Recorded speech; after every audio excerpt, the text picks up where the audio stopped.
4, 3, 2, 1.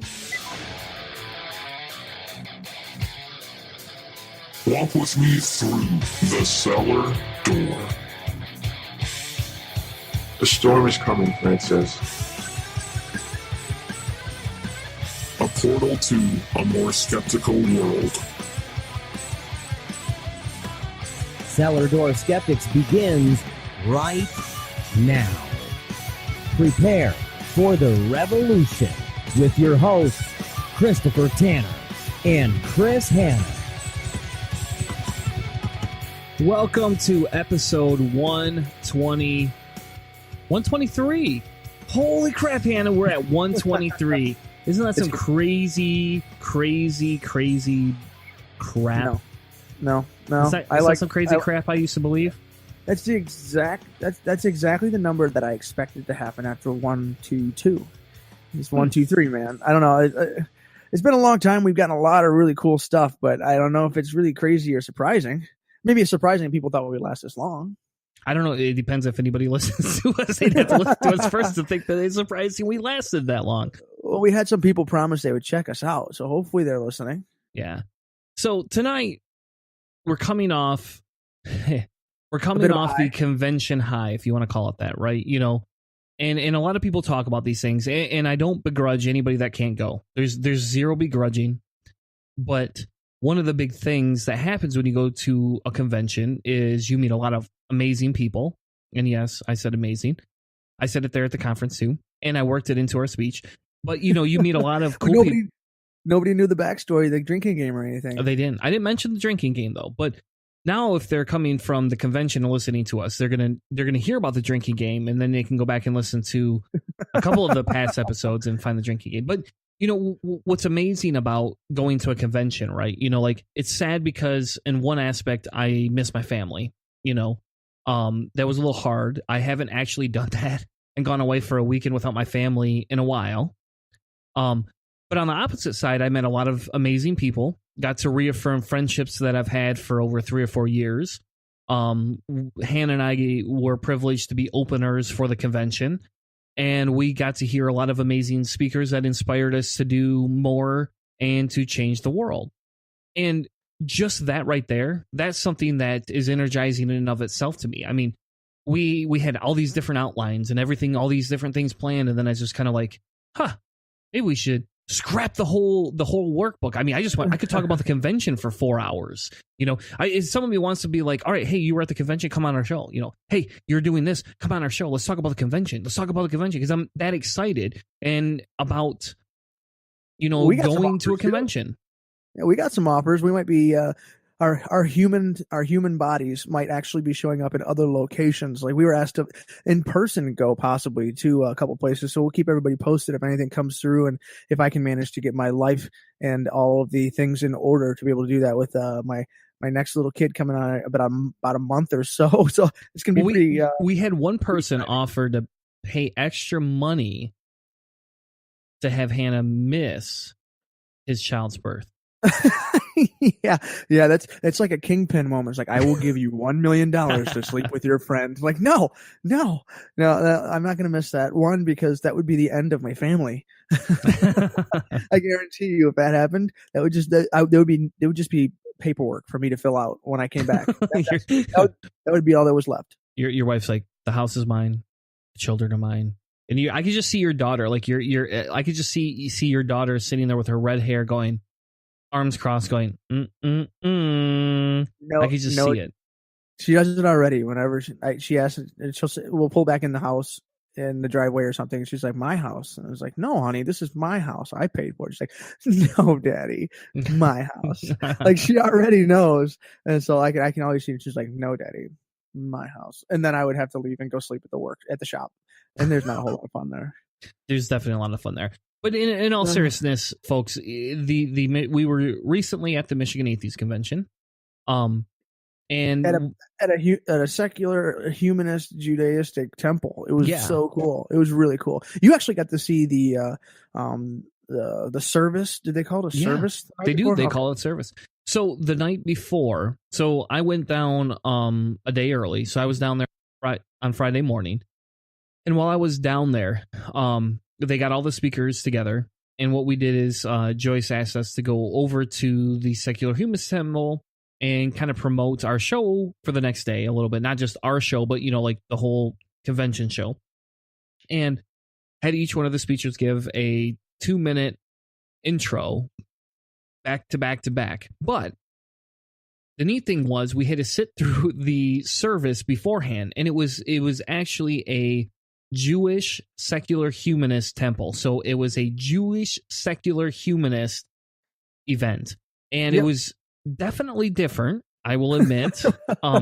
It did feel churchy. There's no lie about the churchiness there.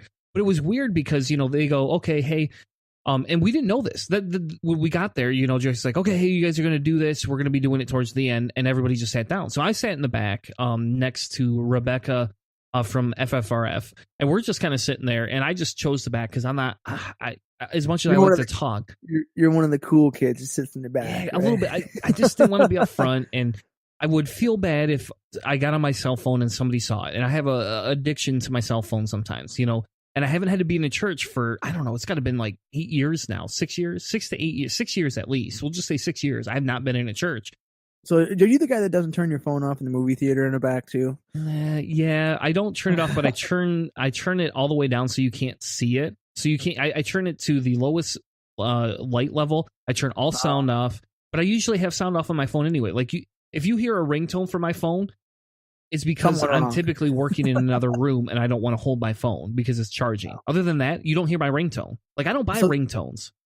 So that service was pretty cool though. It wasn't like, what I always try to explain to people is like if you talk about the a Jewish atheist community or a Judaistic humanist community, I always like to remind people that the first president of Israel, after they had been given the land and everything from the UN, is that David Ben-Gurion, the first president, was a Jewish atheist. The leader of the Jewish country was a Jewish atheist, much like a lot of us suspect that Bernie Sanders is more of a cultural Jew as opposed to a diehard believer. And so a lot of those kinds of that community, though, there's a lot of variation in the Jewish community that not a lot of people recognize. And so this temple being, there was menorahs, and I cannot remember the name of the ram's horn.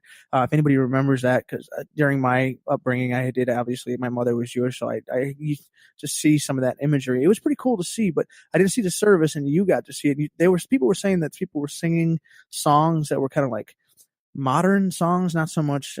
Yes and no. It was different, man. So okay, so what happened is I was sitting there, and Rebecca kind of looked at me, and she's like, "Hey, what's going on?"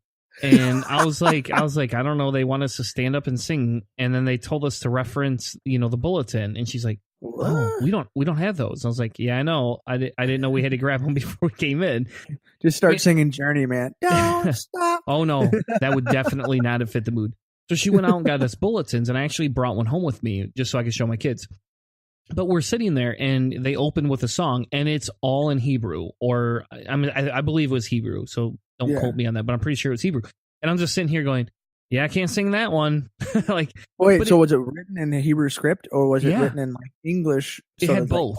It did. It had both, but they sang it in Hebrew, man. Like the first song was opened in Hebrew, the whole song's in Hebrew. I'm sitting here like, I can't even sing along to this if I wanted to, and I don't want to because. I never sung in church. I hated singing in church. I thought that was ridiculous. I couldn't stand the singing. I was very excited when I got to play trombone, and then I just got to go play trombone in the choir, band BS thing, and I didn't actually have to, sing anymore. So you blew the raspberry into a piece of brass, and that got you out of singing. Basically. It did 100% all the time. Yeah, I never had to sing in any of them, and it does feel weird the few times I was in the synagogue, and it was like, I will say that the rabbi, when they do their sermon or their whatever it is they call it, I don't know the specific what is the name of their speech, but they do the prayers, they sing them like they really do. There's a lot of vibrato in their voices, and it's sung. That was completely different to me than at any time that I'd ever, like my grandparents were Presbyterian, and like they had their songs, but it was like a different kind of singing. It was kind of monotone. Dry. It's like, I love God and He loves me. That type of crap. there was no style. Yeah. so So they did that, right? And they were singing, and then they interjected it with readings, and different people from the audience came up and read, and you literally had to sit there and wait for them to go up to read. So like they didn't stand in line or anything. So like we were just sitting there, and they went through the first song, and then the rabbi comes up and he's like, okay, and we're going to have a reading from, and he would say either this person or he would say the name of the reading, and this person would a different person every time would walk up and give the reading. What kind of readings were they? They were, let me tell you, the first reading was Carl Sagan. I'm dead serious. Whoa. Literally, the first reading was a Carl Sagan, like part of a speech. I was like, that's awesome. Oh, okay. All right. And then we go into another song, and then another person came up, and they had Robert Ingersoll saying like in there. And I'm sitting here going, all right, I don't feel as uncomfortable as I thought I was going to feel. Like because for me, services are a little triggering, in fairness. Oh yeah, I forget that people have that issue. Yeah, and I do, and that's why I have a harder time at Sunday Assembly, just because I some of that stuff is somewhat triggering to me, and it brings things back. So I just don't. For me, I don't care. I like ritual, but I don't like that ritual, and I don't, But the people were so nice. But anyway, now I sound like Trump. I'm just like walking all over the carpet on this one. But if we go back to the singing and the things, and they were going back and forth, and the rabbi was talking, and the spectrum ranged from how to be a better humanist, literally, to songs of joy. They even had one. The only song they did was a song about Psalms, and it was about being rejoiceful and being happy and how you can help your neighbor. That was the only actual biblical scripture they read. And then it kind of transitioned into death, weirdly enough, and about how you can think about people that need help. And the guy, the rabbi would go, okay, hey, anybody out there? And this is exactly like a church service, except for nobody prayed or asked for prayer, but they would say, hey, does anybody have anybody out there that's hurting? Is there anybody out there that needs help, that needs some extra thoughts this week? And then they read through a list of like 3 or 4 people, and then somebody would shout her name out. They would be like, well, Brother Tom is hurting, or they probably didn't say Brother Tom, but whatever you would say. And it was just kind of a little weird, but it was like, that was the thing, when I was at church, they would do that on Sunday nights. They would talk about, hey, is there anybody that needs prayer in the audience? Anybody want to be prayed for? Anybody have relatives that need to pray for? Secular neighbors that need to come to God, that type of stuff. So in services and churches and stuff, they actually do like an audio. Hey, can you say this name and we'll all upvote it? Yes. We'll all like it. Yes. Well, it's like in the air, floaty thumbs up like to the guy's name who needs some help. Like it just seems. Well, in church, it's not an upvote like it's a prayers and it's a prayers thing. At the synagogue, it was an upvote. That was definitely it. we're gonna share your thoughts and prayers around. I mean, cool. I guess I don't know. I'm glad that was an interesting experience, and it does surprise me that they had those kinds of readings mixed in there. So but like when I did see that the humanist notion inside that for the Judaistic temple, I thought that was pretty cool. I didn't expect that because when I saw that it was the Birmingham temple, I was like, oh man, are they just renting out this space? So it seems like it was definitely a mutual thing. They actually, the rabbi was very, so the rabbi was not there on Saturday, and I was actually kind of sad, and I'll tell a story in a minute about why I'm sad, but the rabbi was extremely grateful for us. I mean, he talked all about intersectionality. He talked about collaborations. He talked about, how it takes more than one type of person's beliefs to build the temples that they're in. And we need more secular people to support these types of movements. He's like, I would even change this Birmingham temple name to, a name that fit everybody if they weren't Judistic, and that we could have all these different things combined. And a neat fact, here's a neat fact. I got a neat fact for you. Maybe we'll start a neat fact segment. But neat.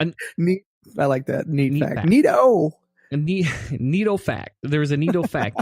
I guess that location was the first area in America to come out with a secular Jewish rabbi. Like the first atheist Jewish rabbi came from that area back in, I believe, the 60s. Like we're talking like the origins in America per se of secular Judaism. started in Birmingham, Michigan, I guess, or Farmington Hills, Michigan, or maybe it was Detroit at the time, whatever, that area. That's crazy to think, right? That's not crazy.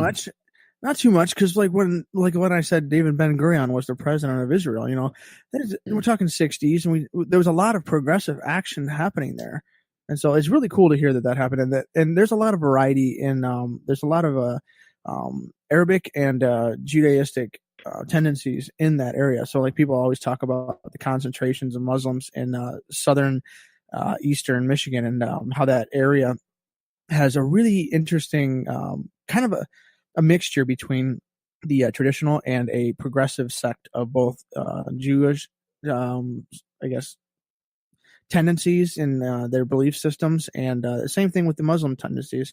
Because like we have Abdul Al-Said, who is going to be running as long as he gets the okay for governor, and I mean there's a lot of really progressive people that are pushing their religious communities, and it's nice to see that this one, I mean, this has got some history to it. I was really caught by a surprise, and I really enjoyed what they had there. The facility was beautiful. I mean, everybody that we dealt with and met, and that wasn't either part of the American or the Michigan Atheist community, was just a joy to be around. So it was just a really warm thing. And like you were talking about earlier, it's like a huge dopamine rush. Like we're getting ready to go on stage, adrenaline flood into the system. Like I was, riding high on that. But then like after, like the entire day was like this dopamine rush of just everything was just great and really exciting, and it kind of washes away a lot of this negativity that we've been living in lately. So like I got a huge buzz. So I got home and it was just like, oh man, I need to lay down. But I went right to work, so I just kind of washed it all away with grease and chips and capitalism. But okay, so Hey, this is Keith. And this is Jen, and we're from Not Another Atheist Podcast. You're listening to Cellar Door Skeptics. Join the revolution. if you'd like to join the ranks of Patreons and sponsor the show, head over to patreon.com/Cellar Door Skeptics. For less than a 20-ounce soda or an energy drink each week, you can help sponsor us, the hosts, and our charity of choice. Patreon helps Cellar Door Skeptics create better content, become better activists, and it's going to help you stay healthier by drinking one less soda or one less energy drink each week. Click the link in the notes of the show to sponsor us today, because we bring the discussion with the sources.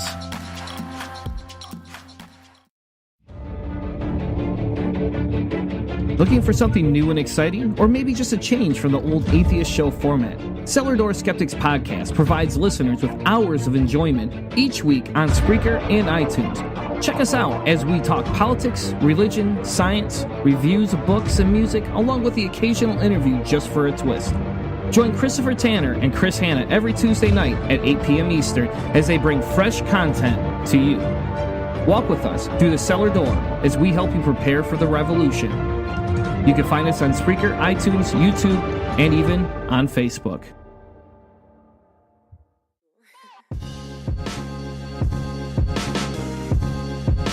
Hey, what's up? I'm Steve Hayes. And I'm Dave Curry. And we're from Prophetcast And you're listening to Cellar Door Skeptics on the Fox News Network. They're not affiliated with Fox. Everyone's a Fox affiliate. Now, back to the show.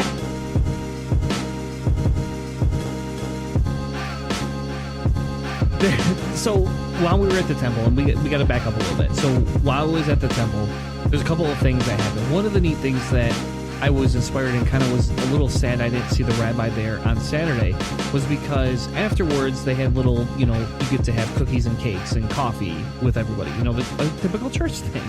And so I'm sitting here going, you had wine to begin with. Where in hell is the wine now? Like, now I got to go talk to everybody, and there's no bloody wine. Earlier in the day, they had wine laying out. Everybody's drinking wine before the service. Afterwards, it was straight coffee and water.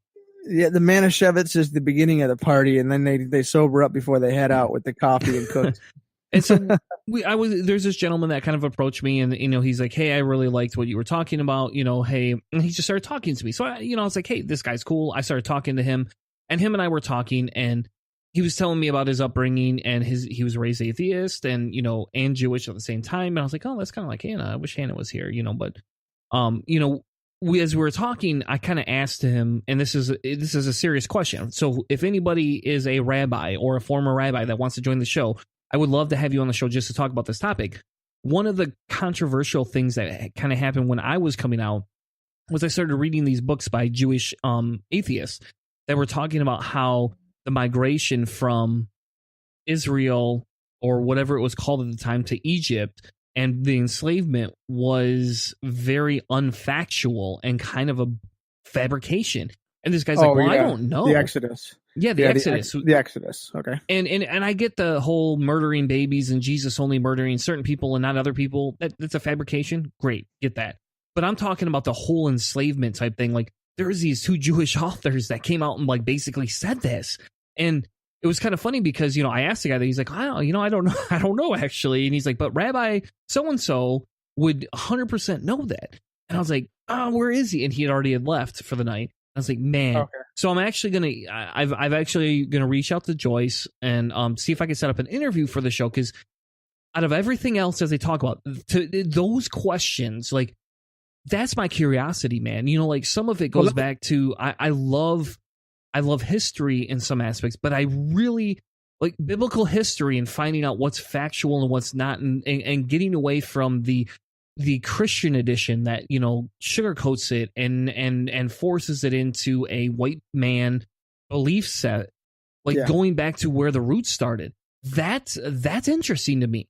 That's immensely interesting to me to understand all these other things. And so, like, just to know on a rabbi side, somebody that's a certified rabbi who's an atheist, if he thinks the Exodus is BS or if he thinks it's not, I would love to hear the historical evidence behind either side of it. And I'm open to either answer, because neither one's going to sway me to be a Christian again. So, well, one of the first times I ever heard anybody talking about I guess I would call it the intellectual or academic integrity of the people who are doing a lot of that research in Christopher Hitchens' book, God Is Not Great. He talks about the integrity of the Jewish community, this Jewish scientists and Jewish historians who are doing a lot of that anthropological research, and who are actually who are digging through the bones. So that would be, I can't think of the archaeological studies that were going on there. And the one thing that he said, that these people have the utmost integrity because they went into this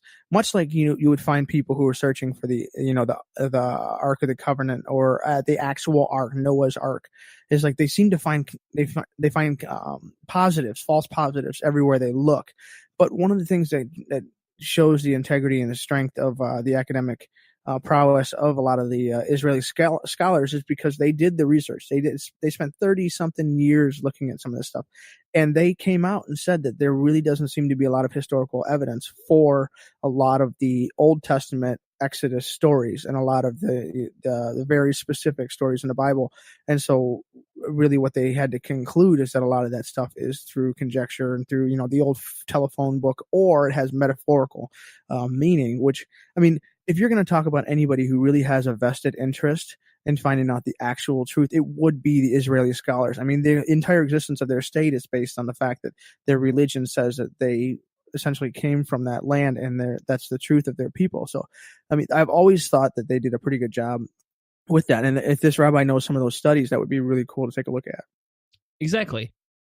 So that was pretty amazing. There's the short story. There's a story I have out of this. So towards the end of the service, they basically said, hey, we always have somebody come up and kind of guess about a different position or different thought process or enlightenment or whatever. And they said, today we're going to have our friends from Michigan Atheist. You should all go to the convention tomorrow, right? And they had each one of us come up.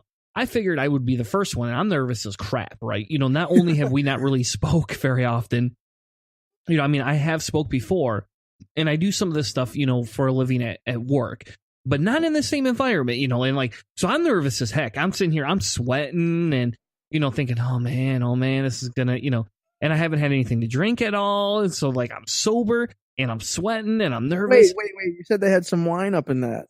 I didn't drink any. I was too nervous to drink any. I literally was like, oh, they have wine. I was like, oh, would I look bad? And then I got, the whole anxiety thing just goes through your whole head. And I'm just sitting here the whole time thinking, I'm not going to drink. I'm just going to leave it alone. I thought we had to give a speech, which actually only had to be 2 minutes. So it was a lot better, but I just didn't want to be drunk on stage or even intoxicated. I wanted to have the sober head, and I don't want to portray a bad image, right? You're not there to, make me look better. So I'm sitting here thinking, shit, I got to represent this whole team here. Like, fuck, man. Yeah, I just could not get out of work, and it's so much around the house. And so I had to send you off into the battles, into the trenches on your own. But so, how did it go? You just did a quick Cliff's Notes on what we plan on talking about? Yeah, it was. And they had everybody else go up before me except for Dale McGowan. And all of a sudden, like, Joyce is calling these people up, and then she calls me up. And I'm like, oh, the only person left is Dale McGowan. I was like, all right, whatever. And so I, gave my little hurrah, told a super short story and then basically said, hey, come see us tomorrow. We have a lot of amazing speakers. Walked off. Dale McGowan comes on, and of course, he wows everybody, right? Everybody's like, holy crap, And he's an amazing speaker, and he tells this joke about evolution and how we're related to the grass, right? And I don't even remember the joke, to be honest with you, but he told it. Sorry, I don't. Maybe if I had more time to think about it, I could conjure it up. But he tells this joke about us being related to the grass because he wants to talk about evolution and parenting, and I was like, oh, that's a funny joke. Everybody laughs, and so afterwards, I'm just kind of standing there, the people I was sitting with like walked out, and I was just standing there checking my phone, kind of like, I don't know what to do or where to go. I don't want to be the first person in there. So I'm just kind of standing there. And all of a sudden this gentleman comes up to me, and he is definitely in the later part of his life. I mean, and we're talking like my grandma's age type thing, like 90 years old. This old 90-year-old gentleman comes up and he pats me on the back. He's like, man, I love your attitude, young sir. And I was like, oh, thank you. Hope you can make it out tomorrow. We like being here, and I told him about how I like the service, and he's like, your joke was super funny. And I'm like, I'm sitting here thinking, man, did I tell a joke when I was up there? I was like, I was super nervous. Maybe I did tell a joke. I don't know. And then he's like, yeah, the evolution in the grass thing. And I'm like, oh, no, that was not me. And he's like, no, it was. And I'm like, no, trust me, that was not me. I don't even remember the name of, what the joke is about. And he's like, well, it's about grass and evolution and how we're all related. We're like 70% related to grass. And I'm like, okay. He's like, can I use that joke? And I was like, sure. It's not my joke. I was like, see that guy over there? Just tell everybody that you heard it from Dale McGowan. I mean, just go ahead and go free and use the joke. And I was everything is fine. The gentleman over there, his name's Dale. He told the joke. And he's like, oh, I'm so sorry for conflicting you. I was like, hey, don't worry, man. It's okay. He's like, so you were the guy with a podcast. I was like, yeah. He's like, all right, I'll download your podcast. I was like, okay, thank you. And I'm sitting here thinking, that's pretty cool. If a 90-year-old, if he downloads podcasts, good for him, man. That's pretty awesome. But then that is pretty cool. It didn't stop there. I had another lady come up to me 2 minutes later, and she goes, hey, I really liked your, what you talked about. It's like, oh, thanks. And she goes, yeah, I can't make it tomorrow, but your joke about evolution is awesome. And I'm sitting here going, and I'm looking at him, and I'm like, either I look like I'm Dale McGowan, right? And we're not dressed alike. I mean, I had a collared shirt on and jeans, and my my Columbia sweatshirt. But that guy's dressed in dress pants and a collared dress shirt, fancier than mine. I'm sitting here I don't look like him.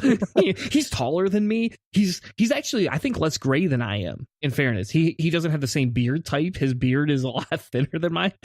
These people literally just construed me as this guy over here. I have no idea why. It could be a good problem to have. Be like, hey, everybody thinks you're a relatively famous and well-spoken atheist. That's a good issue to have there.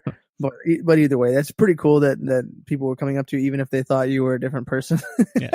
So the event was amazing. It was amazing to be there. And then the next day, of course, well, as you know, I didn't get much sleep because I'm sitting here fretting and all over the place. And I'll be honest, it was nice being the openers. I would not mind doing speeches again if I was if we were the openers or right after the openers. That was a lot better. You know how more relaxed I was for the rest of the day. I know. Afterwards, I was like, oh man, we didn't bomb. Oh, people don't hate us. Okay. That's what I was saying about the dopamine. It's you get the adrenaline hit. And you're just like, because I'm pretty low, I'm pretty laid back, and right before, when Joyce was doing the intro on welcome to the convention, welcome to the speeches, we're gonna get it started, and then right at that point, the adrenaline kicked in. Just like when I used to play baseball, getting ready for the first at bat, as I was usually a leadoff hitter, like 10 minutes, 5 minutes before, no problem. But like walking up to go take the first pitch, you get your veins of warm up. You can just feel the heat. Like it's that same kind of situation. Like I could feel the adrenaline coming. I could feel it kicking in. But the one thing that I had the microphone that was locked down. I couldn't really move around a whole lot. So I was stuck standing at the podium. You got the wireless microphone. But either way, because I had a couple of things I was planning if I could move around a little bit. But I don't know. It definitely, once we got moving, once we got started, like we didn't hit half of the material that we had written in our speech. And I was thinking of actually putting out, like, if we could maybe see if anybody would be interested in reading some of the stuff that we had planned, because some of that stuff was really good in there. We just flew through the material and we were bouncing around a little bit. But like, I definitely, I didn't cover at least a third of the things that I basically wanted to get in there, real in-depth points and perspectives, and even some jokes that I missed on that. So I don't know. Your jokes are like dad jokes sometimes, though, so it's okay. I know. Well, that's the thing. Like, it's kind of having. Your kid's not old enough to understand dad jokes yet. She just laughs at everything you say. She's like, ha ha ha ha ha. Yeah. And you say, hey, I like poop, and she's like, ha ha ha ha ha. That's all little kids do. Your kid. What's your kid, 3 now? 2.5. Yeah, she'll be 3 October. But what I mean is like some of the jokes and things that we had, like they went over pretty well. I think everybody gave us a pretty warm reception, and like I think we did a pretty good job for not being people to speak too much. And I mean, I like going first just because we got to basically sit back and you just ride out the rest of the presentations. And lunch was awesome. I mean, that was I ate so much. It was amazing, and when we went into it, I had no idea what we were having for lunch. All I remember is they asked what meat option or non-meat option we wanted. And the nice thing, and this is neat because you don't see this in a lot of conferences, and maybe it's because this is a smaller conference and they were able to do that. It was like a potluck type thing, except for one lady made everything. Just so you know, it was one lady. Her name was Sherry. She's amazing, by the way. And if anybody sends us a private PM, I will ask her if I could share her recipes or anything. I mean, the food was amazing. And it's kind of funny because we're sitting at the table and we were kind of towards where our booth was. And we were sitting there and they were coming around. By the time we got up to there, they were out of this rice. There was this specific cranberry rice she made. And I'll be honest, I did not know she made any of this food. I just saw potluck and I was like, oh, hey, cool. We get to try a bunch of people's foods. And I love potlucks. Like, they're my favorite thing in the world. I love potlucks. For the pure fact I get to try new recipes, new things, and I'll tell everybody what the new thing I tried that I never tried, which I was very scared to try. But what was it? I'll tell everybody in just a minute. And so we're sitting there, we get up there, and there's this little bit of rice in the bottom of this thing, and I'm sitting here looking at all of you guys, and I'm like, all right, I can't be the last one, right? Screw the rest of you. I'm taking the rice because I really like rice. I mean, like, rice is one of my favorite things in the whole wide world. I love rice, and I love variations. Was it the rice or was it the ramen noodle rice? Well, I had that too. That was really good too, actually. But I prefer warm stuff. I'm not a cold person. Like, I don't eat things cold. I don't, like. So the ramen noodle, she had a ramen noodle recipe that was similar to the rice, and it was amazing. It tasted amazing. Yeah, it was like a pasta salad, but she had a cranberry rice. I didn't get any. I know, because I took the last of it. I was the dick that did that. Like, I literally sat there for 30 seconds and contemplated, should I take it all? It was only 3 spoonfuls, but I don't care because I'm a guest. I just really want the rice, man. Like, where's your atheist morality, man? I'm sitting here. Well, that's what I asked about, why we didn't have any rice for the rest of us. So I took 3 spoonfuls of rice and put it on my plate because I was like, I love rice. I know I'll like it unless they put eggs in it. I'll love the rice. And it was amazing. The rice. And I told her, and she's like, well, did you have any of the pasta salad? I was like, yeah, I did. But your rice is really amazing. She's like, okay, well, what about the salad? I was like, yes, that was good too. But can you give me the recipe for the rice? Because that's what I would like. It has cranberries in it and jasmine rice or something like that. I don't know. It was just, I'll have to get the recipe from her. But it was amazing. But the nice thing here about all of the food was they had as many vegetarian and vegan options as they did meat options. That's serious. Like, you could go there and fill up on vegetarian and vegan food. Like, and the lady made it herself. And so the thing I was going to tell everybody about that I tried was vegan meatloaf. Yep. And I looked at it and I was like, man, I need to try something new here. I'm going to try the vegan meatloaf. I don't know what's in it. So I took it and I put it on my plate, and it was a little dry. So I put a little bit of the sauce from the ramen noodle stuff on it, and it tasted amazing. So I talked to her about it. You know what it was made out of? Mainly mushrooms. Yeah. Did not know that. I was like, oh well, that's probably why I like this, because it was mushrooms. You know? I love mushrooms. I basically tried just about everything because they were nice. They had some labels on some of the vegan and vegetarian stuff, but I mean, essentially the whole meal was, everything about it was great. One of the things that we ran into was like I was eating. I went for a second plate. We didn't even make it back to tabling because people were coming up to us at our tables and we were stuck in it. And so like I was looking at our table, I was like, oh man, I hope nobody's like looking around for us and can't find us, because we were just talking to so many people. Everybody was so friendly, and we were just right where we were eating, just talking to everyone. And when we were talking to people from Canada, we were talking to people from all over Michigan. It was so cool. And once obviously the whole meal and everything was done, we did some more tabling and handed out some brochures, awesome brochures that you made, by the way.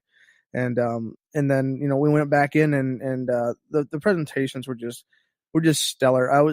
The variety was great when we had, you know, intellectual, we had activists, and then you have whatever we are. I don't know what people would call that, maybe entertainment. Yeah, we were the entertainment. We were the guttural entertainment. They were like, hey, we'll put the two dumb kids up first. Yeah. Let them wake everybody up, and then we'll actually get to the real shit.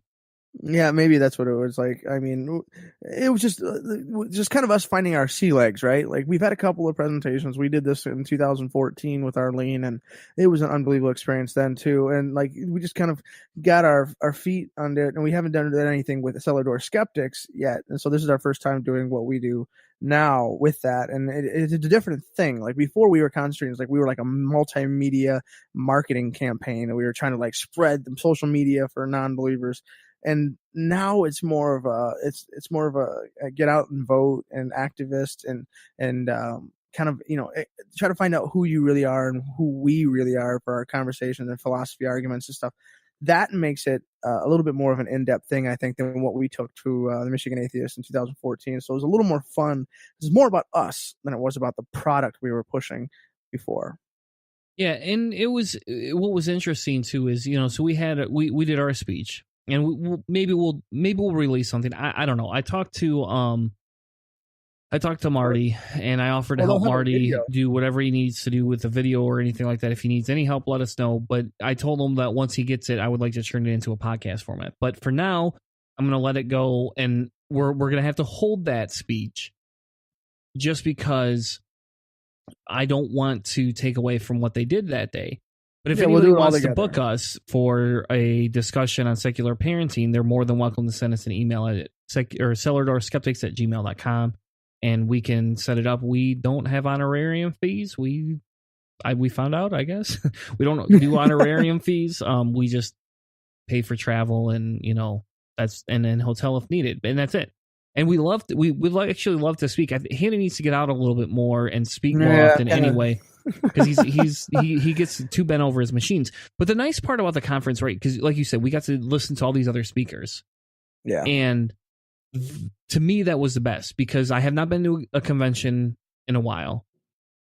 We don't get them in Michigan very often, and the excitement that came out of all of these was amazing. So, you know, Rebecca did a discussion about FFRF, and she showed a lot of the cases that have been going through Michigan. Talked about how to get involved.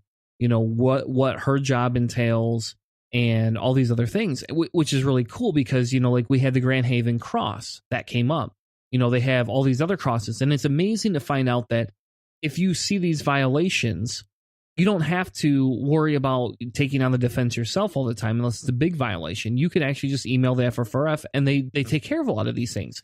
And I really heavily encourage people to go support the FFRF. I really do, especially if you live in Michigan here. They have done a lot of good things for Michigan. And then we went on to Kimberly's speech, and Kimberly gave an amazing speech about local activism, talking about working with minorities, talking about how a lot of times the minority communities are not as supported as white communities. And she talked about how there was this big thing, you know, where what charities get the most visibility? Yep. Well, it's white charities. And it made me think. It sat there and made me think. And I'll be honest, I'm sitting there on my phone going, crap, you know what? Yeah. She's got a fair point. And I sat there and looked back through the 2 years that we donated to charities, and neither one of them each year was minority based. And then I sat there and thought about, well, in my personal life, holy crap, you know who I donate to? Not specifically minority charities. And she had an amazing point about, how we need to, look at it this way. You need to give up a little bit of power to allow for power distribution. I'm sitting here going, holy crap, I believe that exact same thing. Like, I just never thought about it in the charity sense. That's one of the things that I was happy about. So Dale McGowan was the head speaker there, but and he's one of the founders of Foundation Beyond Belief, and that's the one that I donate to. And they specifically have a bunch of things that they do outreach for minority throughout the world, and so that kind of helps a little bit. I don't think they do as much in the domestic terms as what Kimberly would have been liking. So once again, for everyone that isn't familiar, it was Rebecca Marquardt.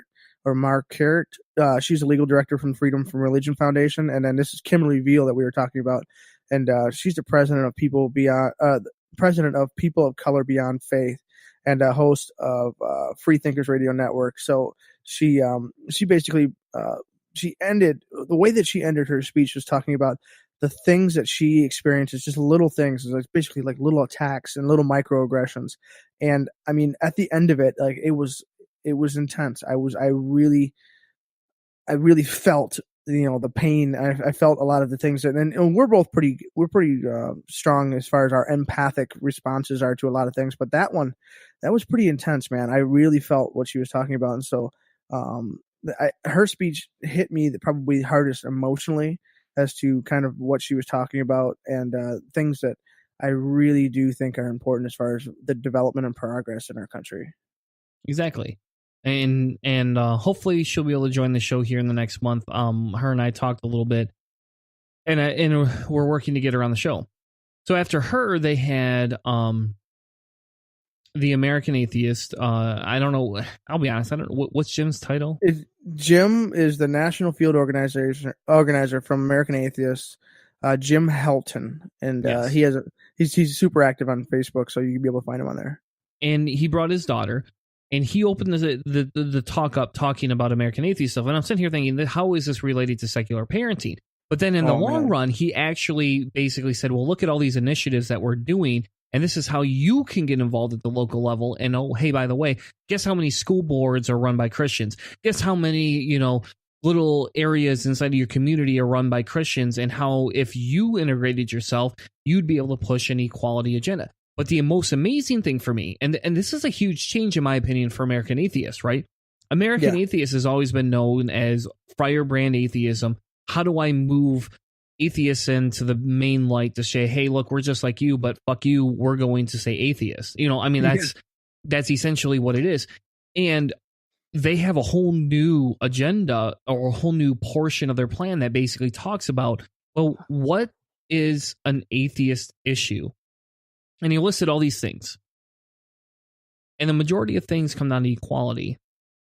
Yeah. So atheist issues aren't atheists, they're equality issues. And as atheists, we should be supporting equality issues, not atheist issues.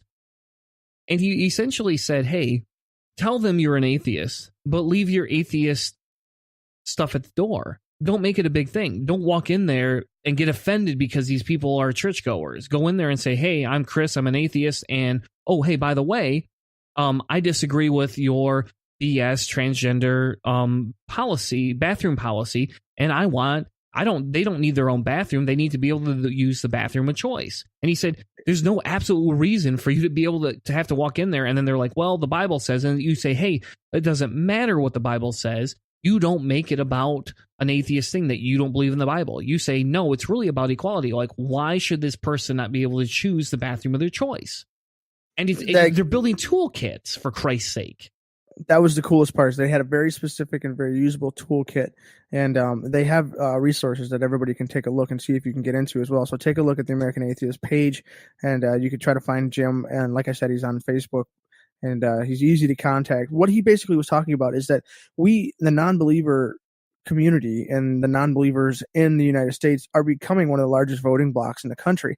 But where you always hear it's like herding cats, it's always spread out and very isolated in very small, disparate groups. And what he was talking about is when you take all of the things that a lot of us if you asked everybody in the room what would be the important thing that they care about, you would get 50 different answers. But he said that when you break most of those things down and you simplify them, and obviously using Occam's razor and basic and trying to find the base most important things, usually the morality of equality is basically the thing that is bringing people together. And so he said that we all have our very specific things that we work with. But if you talk about the conservatives, like they all have a rallying cry around abortion. Like that's a thing that brings almost all religious and conservatives together and strengthens them into a single issue voter block. But as far as our communities, we don't have a single issue. We have all of these different things. But one thing that we can try to create as a single issue for our voting block is equality. And that equality can pick up all these little things that we all, LGBTQ issues, housing, income equality, like all of these types of things can become under that bigger umbrella of, a more base philosophy is for getting that equality as the major issue. And then we can kind of accumulate all of the people and create a real voting block, because we're so, like I said, scattershot, that maybe this would be the way for the progress to finally be made and push out a lot of the Tea Party gains that were made in 2014, I believe it was. Yeah, exactly.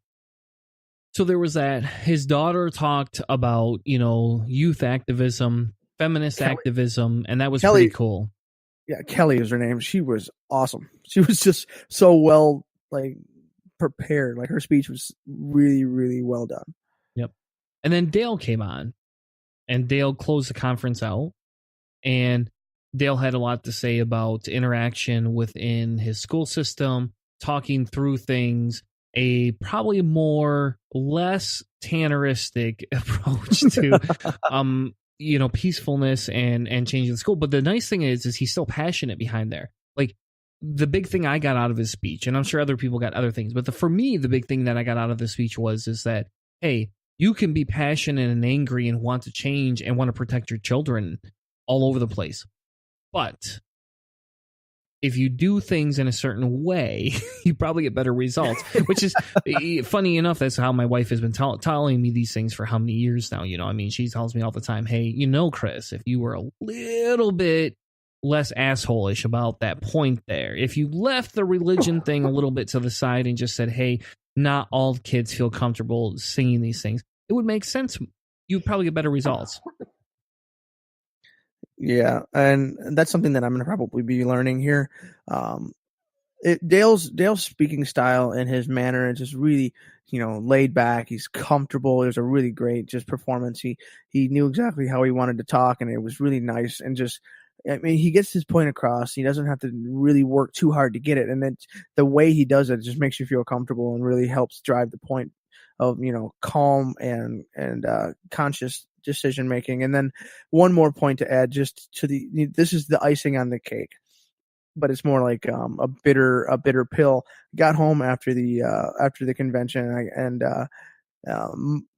I got all of this religious stuff in my house. Apparently, the family, the in-laws were in town, and the family goes to church, and a religious preschool is being looked at for my daughter. Like it's like I took off, told everybody I was going to the Atheist Convention, and then atheist, the word came out, and oh man, so we got Aveline went to church for the first time I think ever, and then they were like, well, they have a preschool here. And mom, grandpa and grandma were like, we'll pay for it. You can go to preschool at the church. And so there's going to be some, I was hoping that some of this difficulty wouldn't be coming through, but talking with, listening to Dale's speech and kind of how that working for the greater good and the best decision possible might help me out a little bit, because my blood was boiling. Yeah. I haven't had to deal with that yet, so this is going to be a new experience for me. I'm probably going to be asking you more parenting questions about ways in which I can get this going without having to battle too much. It sounds like we can start we could start a side blog or a side show. Maybe we'll call it 15 minutes with Hannah and what happened in his daughter. What should I do? What should I do? Exactly. What should Hannah do today? Anyway, it was a good time. We met a lot of amazing people. If you met us at the convention or are listening to the first time, we encourage you to listen to some of the older shows that we have. We have a lot of catalog. You don't have to listen to all of them. We did shorten the time frame up of the shows in the last year, but if you want to go back and check out our other ones, you can friend us on Facebook. You can find us on Spreaker. You can find us on iTunes. You can find us on Google Play. You can find us anywhere your local podcast has. But speaking of rate us on all the things, please. Yeah, because Hannah likes the number 5. If you didn't know that, Hannah loves the number 5, and he likes those little gold stars. It makes him feel special.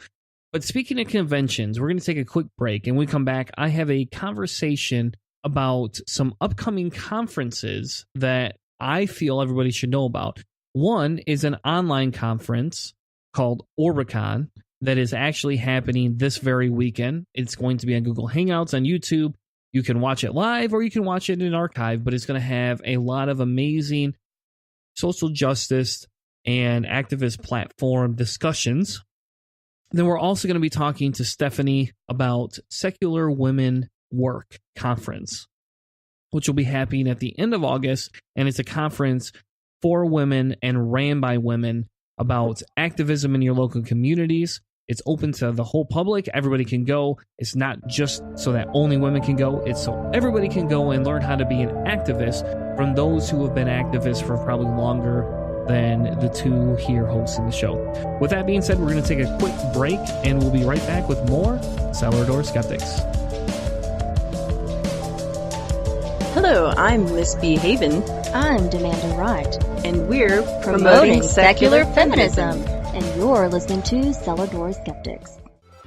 Considering how you want to help Cellar Door Skeptics, head over to iTunes or your favorite podcast app and give us a rating, because every rating helps push us in front of new listeners. And since our main goal here at Cellar Door Skeptics is to provide the most accurate information possible, we hope that more ratings will mean that more people get to hear the topics that we're presenting. We don't insist that we get a 5-star rating, but Hannah's favorite number is 5, and the more gold stars he gets, the more special he's gonna feel. So what do you say? Head on over to iTunes or Google Play, give us a rating, and help engage with Cellar Door Skeptics today.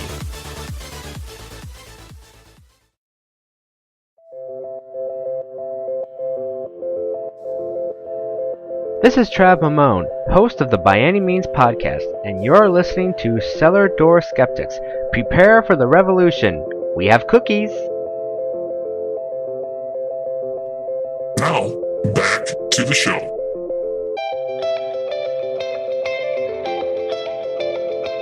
Without further ado, please welcome Stephanie Zvan to the show tonight. Stephanie, how are you tonight, ma'am? I am doing well. How are you?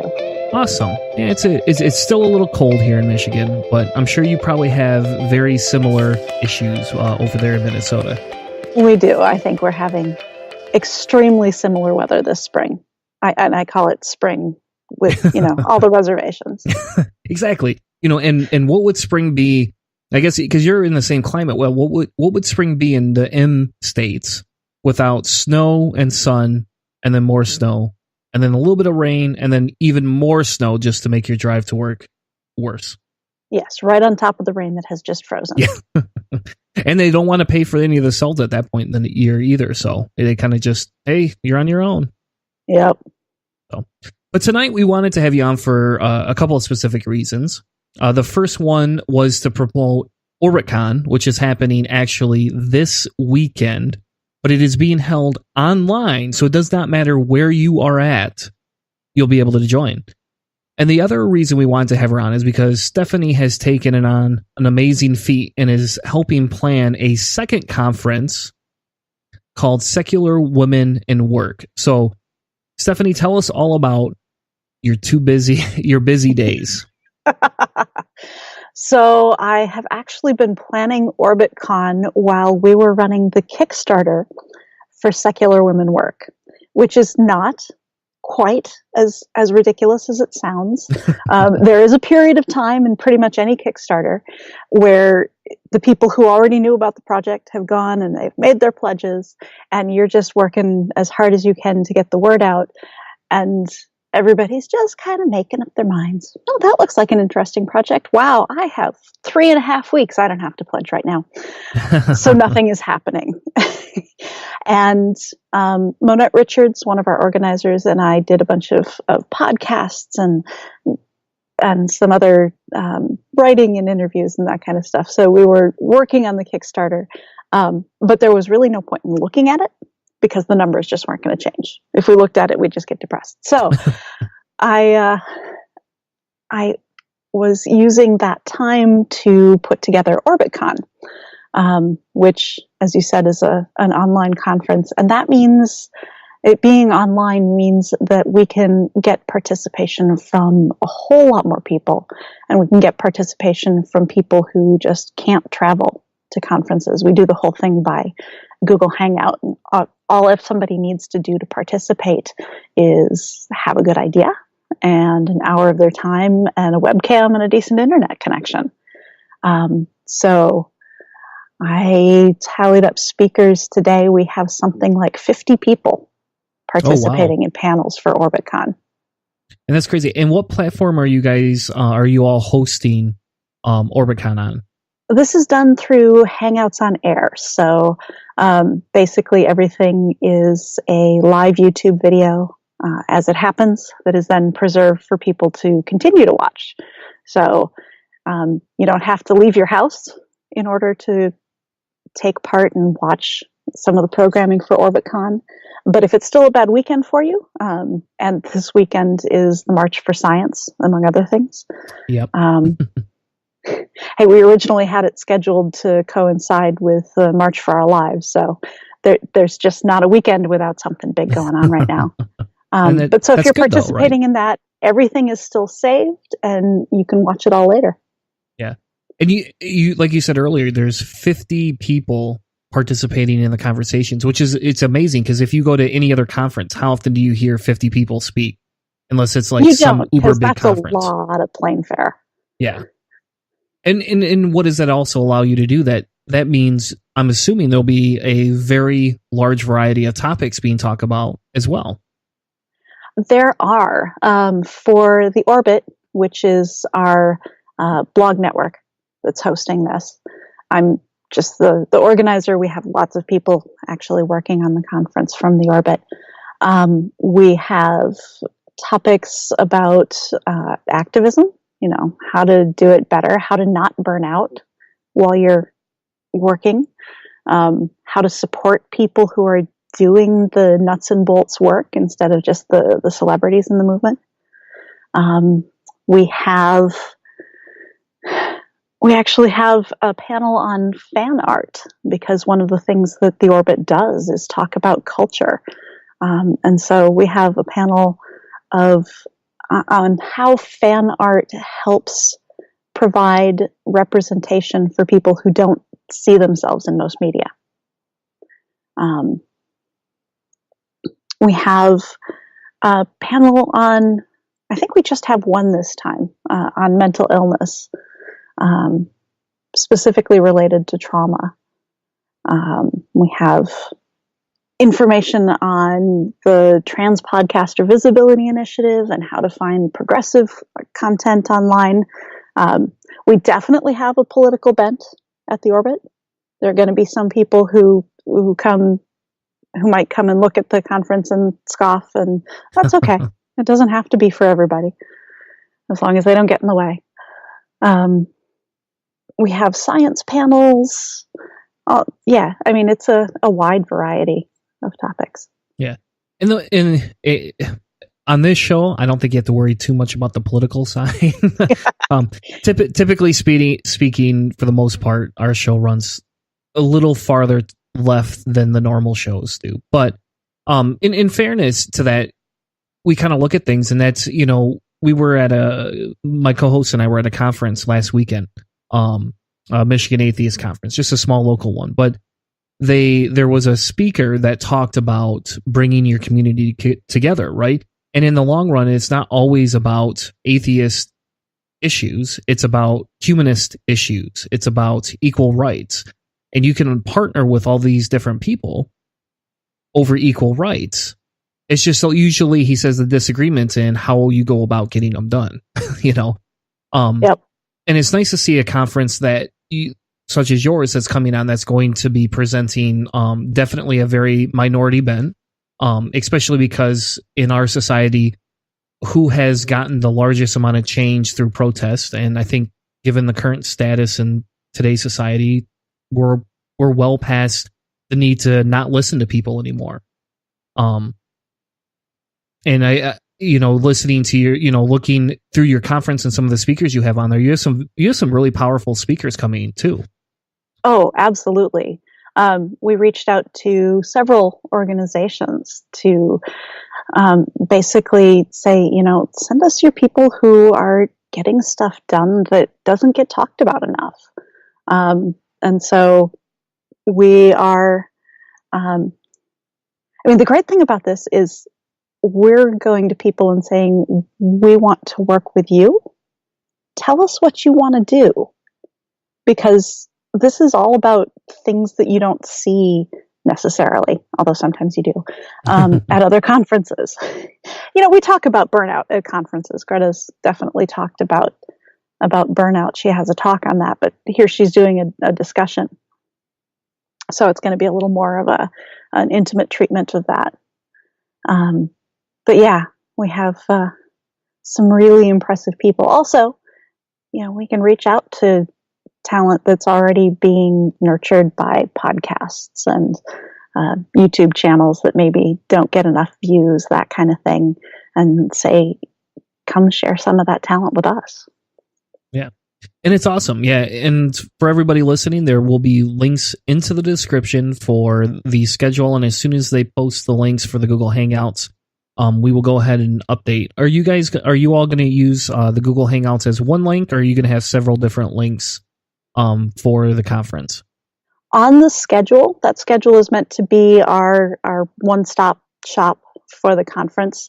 So as we will basically add a blog post for each of those sessions. It'll have the description, it'll have information on who's speaking, and it will also have the YouTube embedded there. So on the day of the conference, you can open up the schedule. As the time comes up, you can click on whichever piece of programming it is you want to see, follow that, just click on play and watch the show. Well, awesome.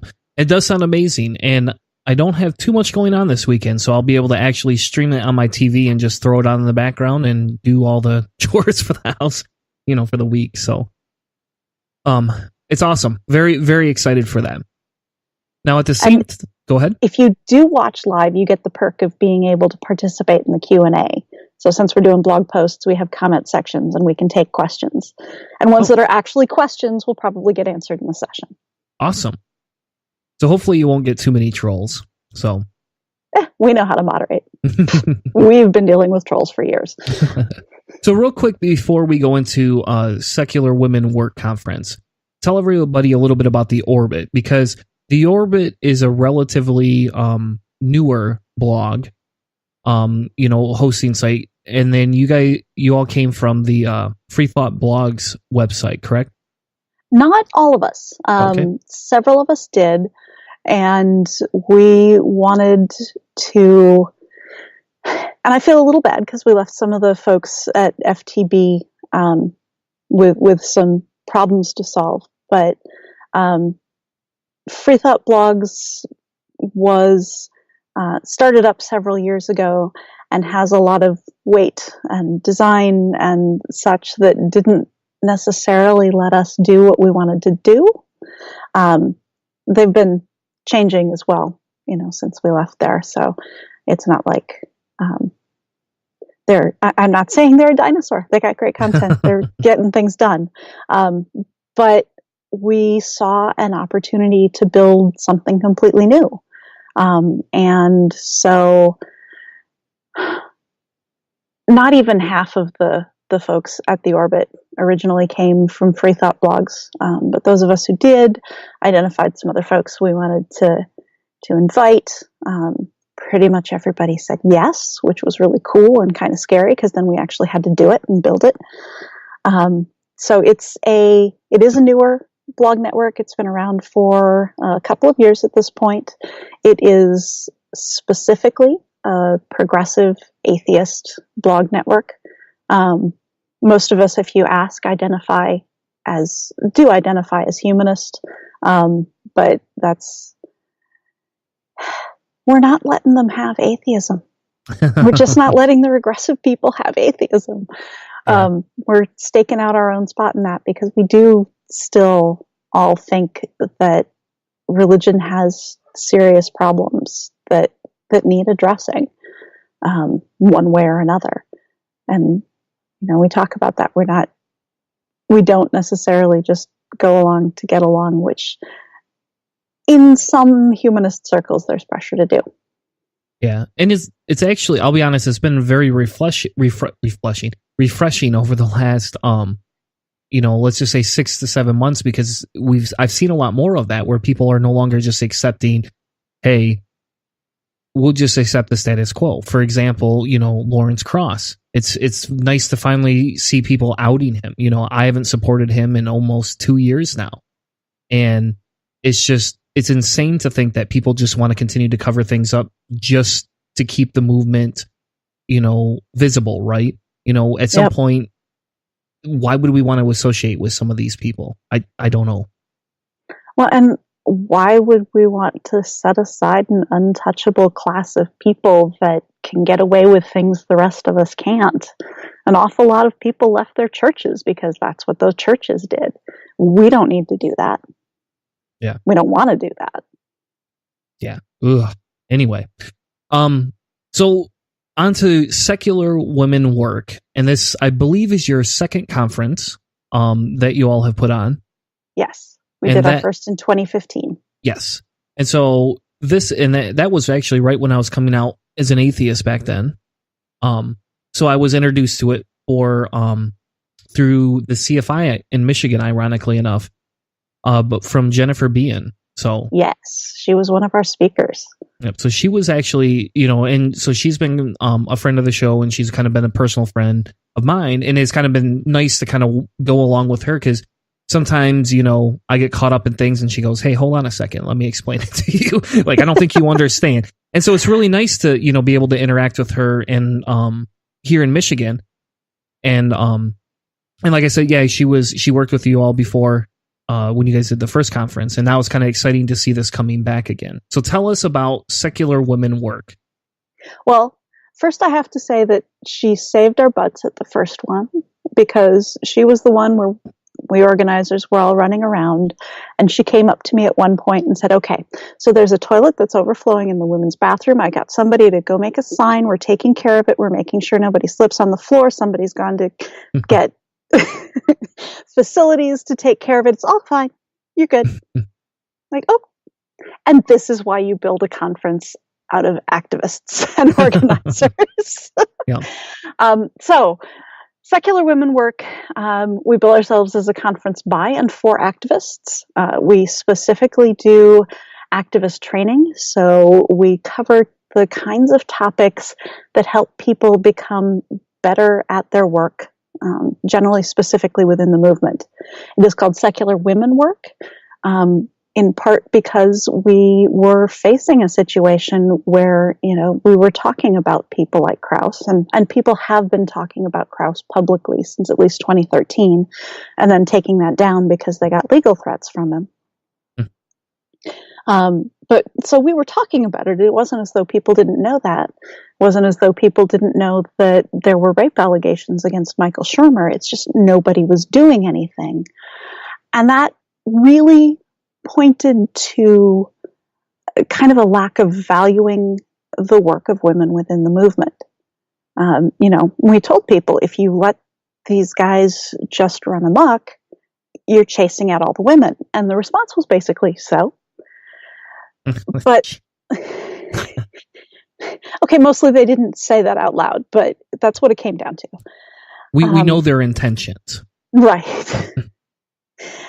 And We also know that most of the unpaid work in the U.S., I mean, the people who have studied this, Department of Labor, that kind of thing, most of the unpaid work in the U.S. is done by women. It's slightly closer in volunteer work, but women still do generally the bare majority of volunteer work there. Even in a movement like atheism, where men do predominate in the demographics, women are still doing a very, very large share of the volunteer work. But because it's not work that puts them on stage, it's not paid work where they're, being listed on the websites of all these organizations, all that kind of stuff, they're kind of invisible. So we wanted to do activist training. We wanted to raise the profile of women. We wanted to show what you lose if you ignore the fact that you're chasing women out of the movement. And so we came up with secular women work. All of our presenters are women or genderqueer, because if women are mostly ignored or shoved to the side, people of gender minorities are downright invisible. And we took that expertise and we did workshops and we did panels and we had a couple of talks so people could just sit back and not have to think the whole time. And we built in a bunch of socializing time so that everybody could get networked. And we had a great 3-day conference. It was exhausting, but projects came out of it. Friendships came out of it. The women in this movement are much better connected after the first one. And that was just a conference of about 75 people. So if that can make that kind of difference, we decided we needed to do it again. Yeah. And it's amazing, to actually see this. And kind of one of the things I've learned over the last couple of years that somebody's taught me is that if you don't move over and give other people voices, you're going to create your own little silo. And then you're going to end up with the Lawrence Crosses and Richard Carriers of the world. And you're not going to have anyone else. You're going to push everybody else aside. And so if you don't stop and say, hey, hold on, these people aren't important anymore. We need to move them to the side because not only do they not support most of our social causes, it seems like nowadays, we have lots of other people who are more intelligent than them that are able to speak, and no one wants to give them a voice. And so it's nice to see a conference actually do something like that. I mean, how many conferences do you go to that are, all woman focused? Even in I live in the business world, you just don't see a lot of that sometimes. And I have heard that there will be another one this year in California, and it sounds like they picked the same weekend. So people might have some tough decisions to make. Oh, no. Yes. Oh, no. Well, that's not good. It's like this past weekend where we had secular social justice in D.C. and the Brew City benefit in Milwaukee. Two great progressive things, and they just ended up on the same weekend. And sometimes that happens, but hopefully these all become more popular so it gives even more people choices. And then, both conferences can be very popular even if they're on the same weekend. I like that. I will take competition. That's supposedly what capitalism brings us, right? I don't know if it really does because I don't see it, but that's what it's supposed to do for us. Oh. Anyway, so it's a very wonderful conference. Do you have all the speakers lined up yet, or is it still just in the planning stages? We are in the planning stages. We lined up 3 speakers before the Kickstarter. We have Mandisa Thomas, who then also joined us as an organizer. By the way, Secular Women Work is sponsored by, at this point, 3 organizations: Secular Woman, the Minnesota Atheists, who are actually handling all of the on-site stuff, and Black Nonbelievers. So we're really happy about that one. They just joined us for this one. Mandisa was a speaker at our first one, and we brought her back.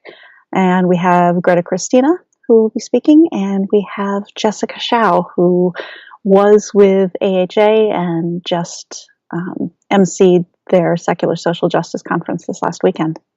Cool. Yeah. So is that one going to be a 3-day conference, a 1-day conference? Tell us a little bit about what you guys are planning so far. So far, we are planning to start Friday night. We will have just a few hours of programming on Friday. We want to make sure that folks can have something going on, but not so much that they feel like they're missing or have to miss work to come. Oh, we will also Friday as a separate event, and you're getting an exclusive on this at this point. Ooh. We will have be able to offer as a separate event secular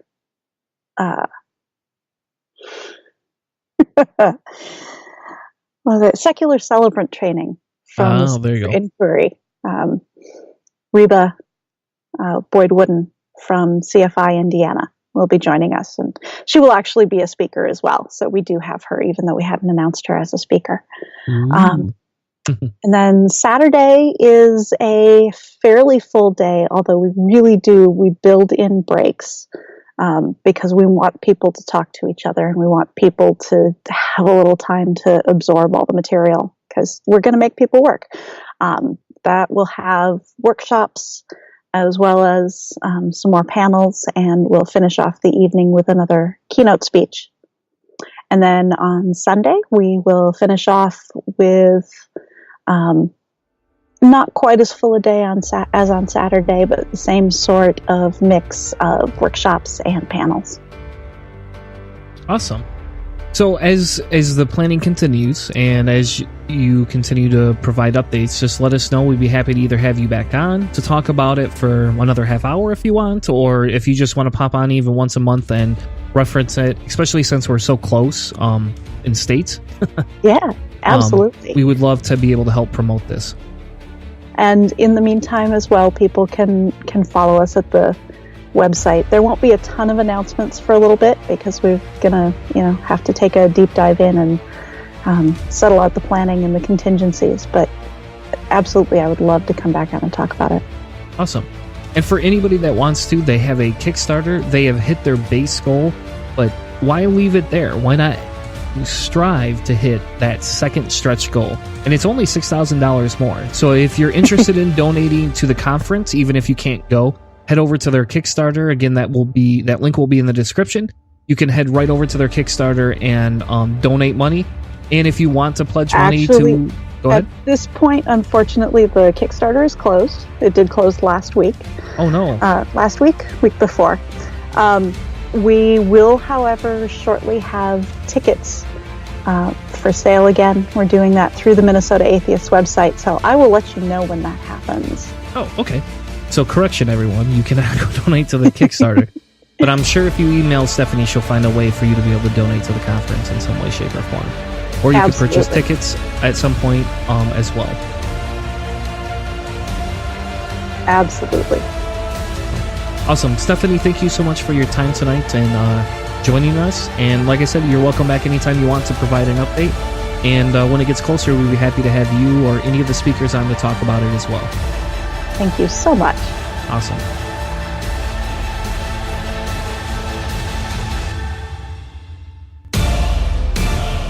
You've been listening to a presentation of Cellar Door Skeptics. Check us out on Spreaker, cellardoorskeptics.com.